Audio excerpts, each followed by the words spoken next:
The bandit and murderer Angulimala became a follower of the Buddha. So my title for this talk is It's a Dark Tale for a Dark Winter's Night. So I hope you're sitting comfortably and you're all cozy. So I'm going to basically tell you a story from the Pali Canon.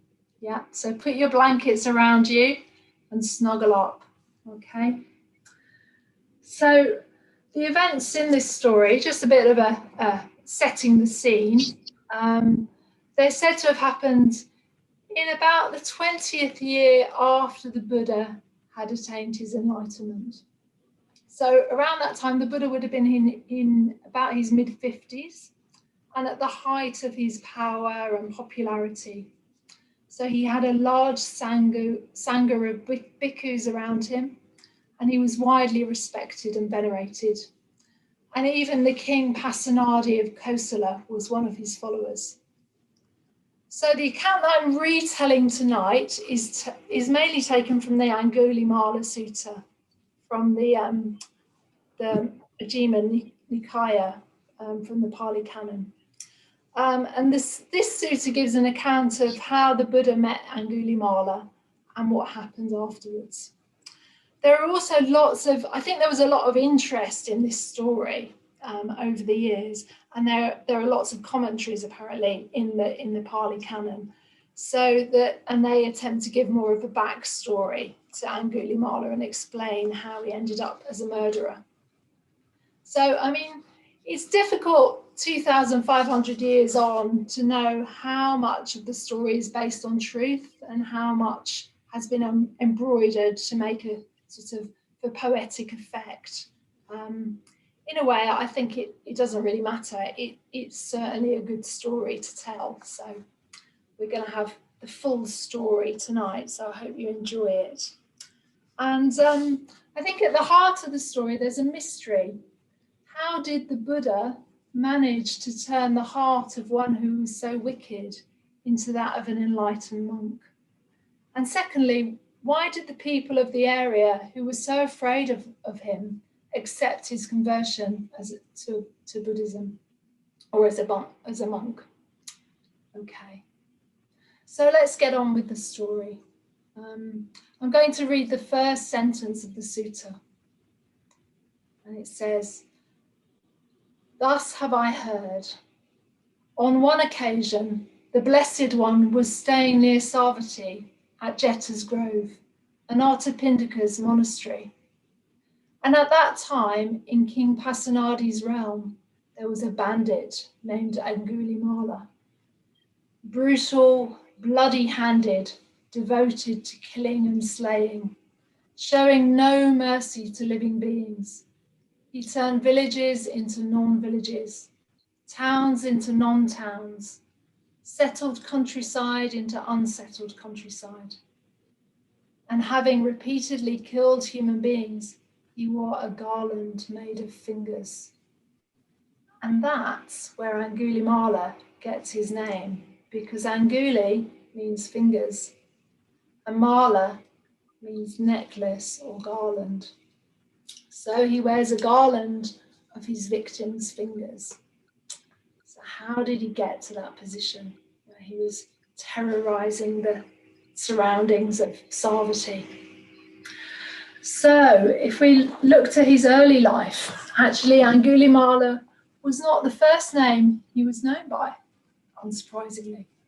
So he was born into a good family in Savatthi.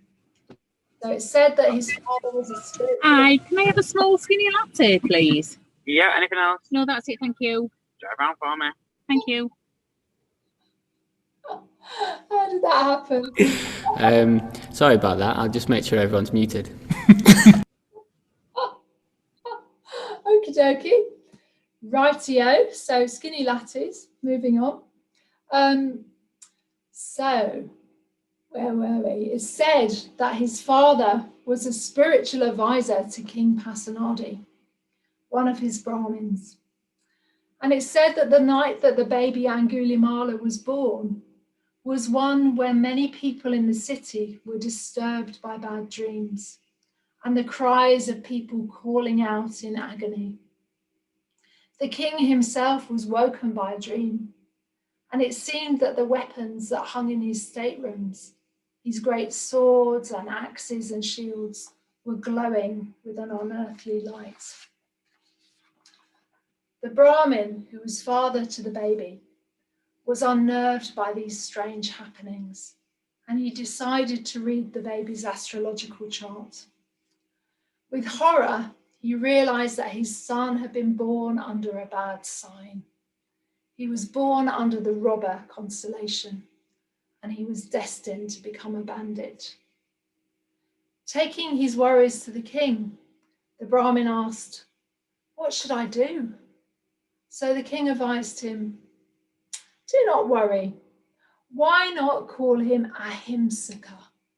Ahimsaka means the harmless one. Make sure you bring him up well, educate him, treat him kindly, and I'm sure he'll turn out okay. And indeed, this seemed to become true. Ahimsaka was a lovely little boy, very polite and well behaved. He was also very clever and good at his studies. And he was also very fit and very strong. There seemed to be nothing to worry about. In fact, he had everything going for him. And at the right time, his father sent him away to the university in a faraway city called Taxila. Now in Taxila, Ahimsaka became apprentice to one of the great scholars, and he studied hard and was very dutiful. The scholar became very fond of him, and Ahimsaka became his favourite student. Unfortunately, this made the scholar's other students very jealous, and they decided to plot against Ahimsaka to turn the master against him. So they started to spread rumours. Ahimsaka just wants to take your job, master. Ahimsaka keeps looking at your wife, master. Nonsense. Ahimsaka is loyal and dutiful, said the master, and he took no notice. But the poisonous words kept coming, and eventually the scholar started to believe them. So finally, at the end of Ahimsaka's studies, the scholar was convinced that Ahimsaka was plotting against him. And so he devised a rather clever plan to get rid of him. It was customary at the end of a student's studies that they give a gift to the master. And without this final gift, they could not graduate. So the master called Ahimsaka to him and told him that what he wanted was a garland of 1,000 human fingers. Specifically, little fingers cut from the right hand of the victim. Ahimsaka was aghast. He was, after all, the harmless one.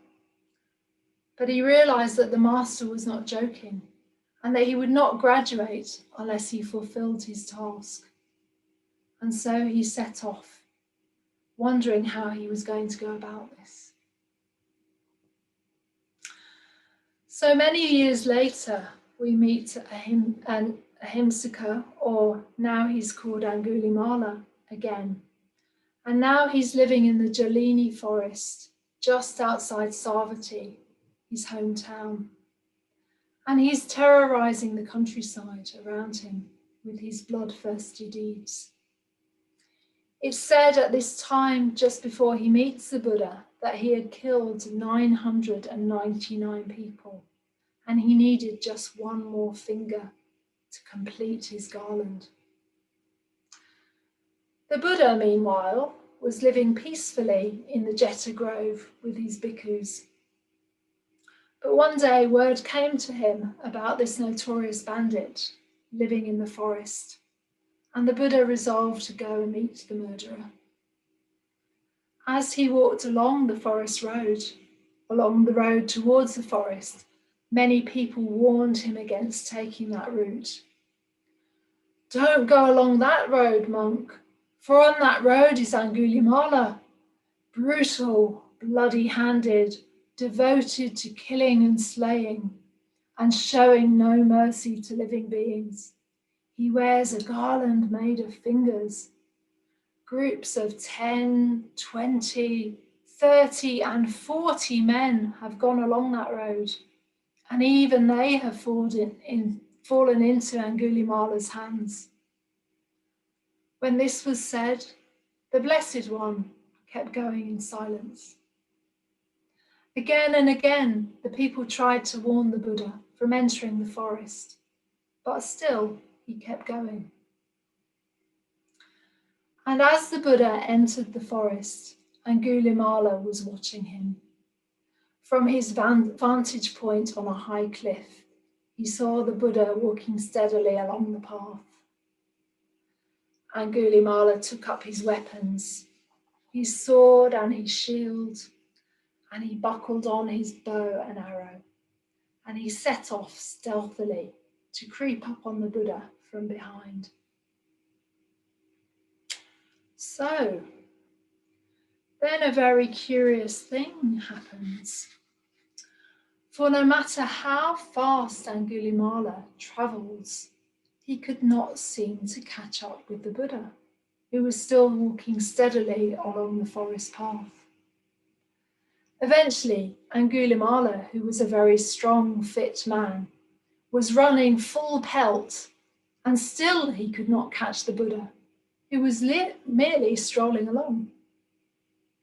And the thought occurred to Angulimala, isn't it amazing? Isn't it astounding? In the past, I've chased and seized even a swift-running elephant, a swift-running horse, a swift-running chariot, a swift-running deer. But now, even though I'm running at all my might, I cannot catch up with this monk who is walking at a normal pace. So he stopped and he called out to the Buddha, "Stop, monk, stop!" At which point the Buddha, who was still walking, said, "But I have stopped, Angulimala. You stop." Angulimala paused for a moment. He was puzzled. He thought, well, I know these Shakyan monks to be speakers of the truth, but what does this monk mean when he says that he has stopped and yet he is still walking? And why does he tell me to stop when I have stopped running? He decides to question the Buddha. While walking, monk, you say, I have stopped. But when I have stopped, you say I haven't. I ask you the meaning of this. How have you stopped? How haven't I stopped? And the Buddha replies, I have stopped, Angulimala, once and for all, having cast off violence towards all living beings. You, though, are unrestrained towards living beings, and that's how I've stopped, and you haven't. Angulimala replies, at long last, a greatly revered monk, for my sake, has come to the great forest. Having heard your verse in line with the Dharma, I will go about, having abandoned evil. And with that, he throws away his weapons and he bows before the Buddha and asks to become one of his followers. And the Buddha replies very simply by saying, come, bhikkhu.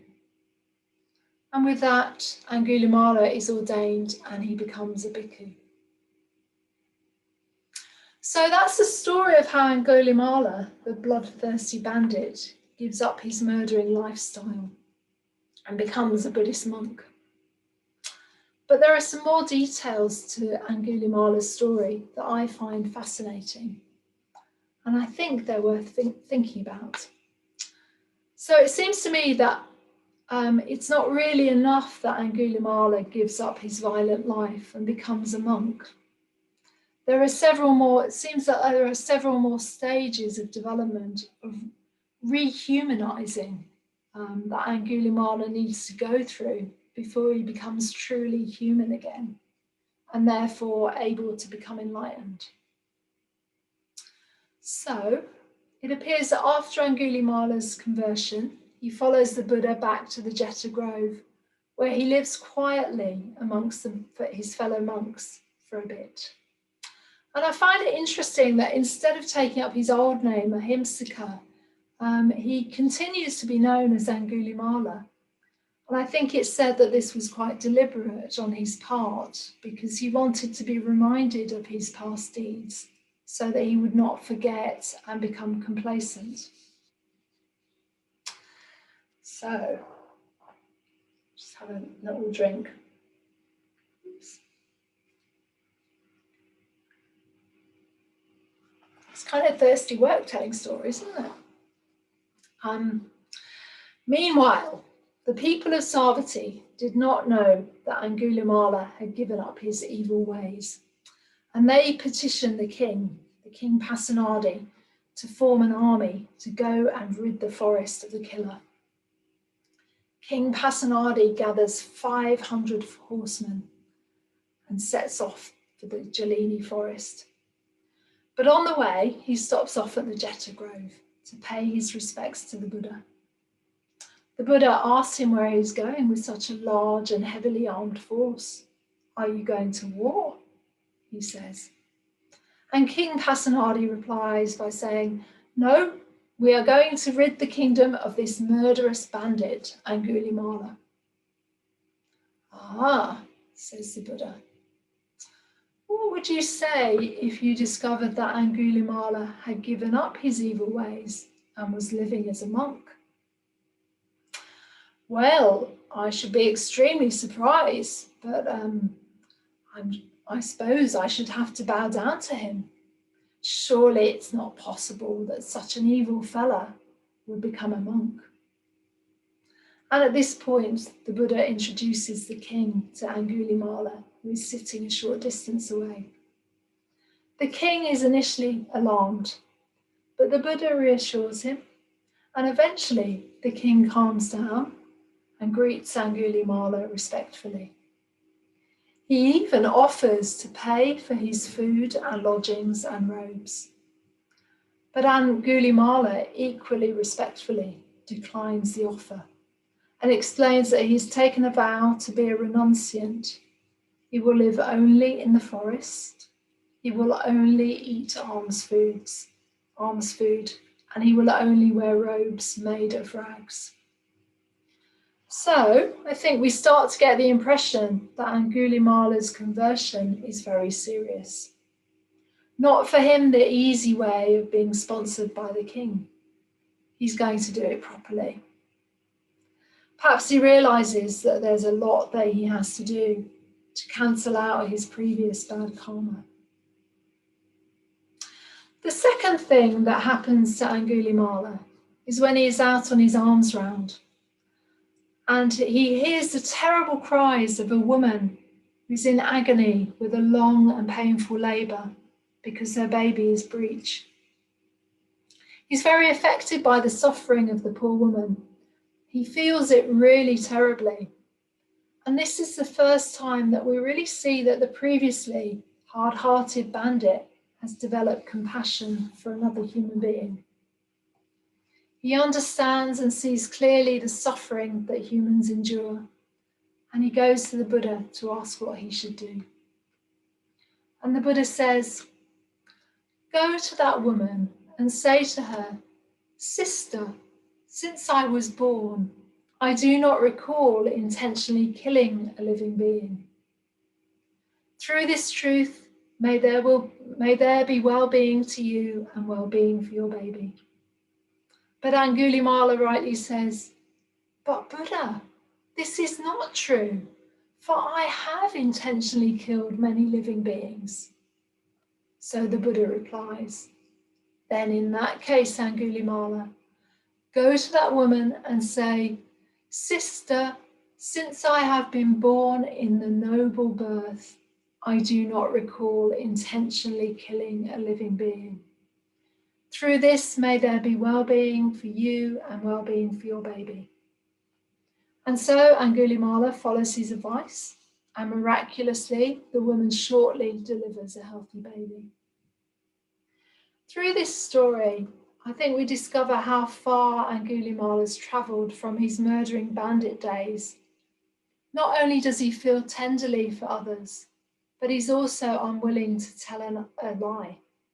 And we also get the feeling that he's finally totally facing up to the terrible crimes that he's committed.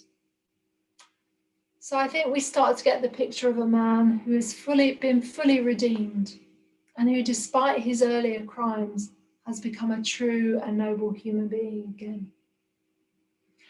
And at this point, it's said that Angulimala goes off to the forest on his own, and entering a deep meditative state, he becomes enlightened. So all these events have been about Angulimala, but I'm also interested in how the ordinary men and women of Savatthi react to him.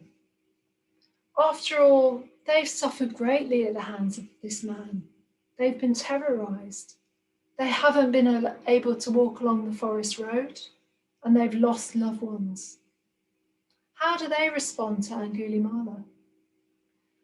Well, it seems that by and large, there's an acceptance of Angulimala as a monk. The Buddha was obviously enormously influential, and no doubt Angulimala's actions when the mother was in labour were in his favour. But nonetheless, there is some resentment for him. So one day after he's enlightened, he goes once again into Savatthi on his alms round. But on this occasion, he's met by a hostile crowd, and they throw clods of earth and pots and rocks at him. He returns to the Buddha with his head cut, his bowl broken, and his robe torn. And the Buddha, when he sees him, says, "Bear it, brother, you must bear it. The fruit of your karma that would have burned you in hell for many years, many hundreds of years, many thousands of years, you are experiencing in the here and the now. Bear it, brother." So the last part of the story sees Angulimala as an old man reflecting on his life. And these verses are recorded in the Therigatha, the record of the songs of the monks. And he says, "He who once did live in recklessness, and then is recklessness nevermore, he shall illuminate the world like the full moon unveiled by the clouds. He who checks with profitable deeds the evil karmas he has done, he shall illuminate the world like the full moon unveiled by clouds.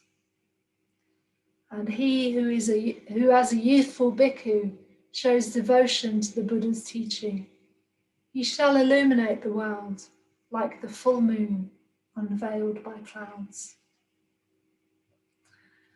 So, this is the story of Angulimala, who, despite his very evil actions early in life, becomes a servant of the Buddha and lives a good life and eventually becomes enlightened. And personally, I love the hope of this story. I think it shows that no matter what we've done in our past, there's hope for us. We can change and we can be redeemed. And it's a story actually that inspires, and interestingly, there's an inter-Buddhist organisation in the UK that does prison visiting and goes in the name of Angulimala. So whilst I was doing my research into this story, another more contemporary serial killer breathed his last breath. And I became intrigued by the story of the Yorkshire Ripper. And in particular, I was amazed by the story of the son of his first victim, Wilma McCann, She was a young mother with 4 children when the Ripper killed her in 1975. And one of her sons was just 5 years old. And amazingly, her son was interviewed after the Ripper's death, and he showed absolutely no bitterness or anger towards the Ripper, despite having had a terribly hard early life after his mother died. He actually said that he'd telephoned Peter Sutcliffe's brother, Carl, on hearing of his death to offer his condolences. And he said very simply, well, Carl reached out to me when I was suffering, so I reached out to him. Despite what the Ripper did, he was still his brother. So I was absolutely astonished by this and really inspired by his forgiveness and the extent to which this man seemed to have transcended the horror and pain of his mother's death, and he'd managed to forgive the man that had killed her. It seemed to me in forgiving him, he'd won his own freedom to live his life fully and not ruled by hatred. So, yeah, I found that very inspiring, really. Yeah, so I think that's the end of my talk. I just thought, in terms of things we might want to think about in groups, thought there were 2 aspects, really.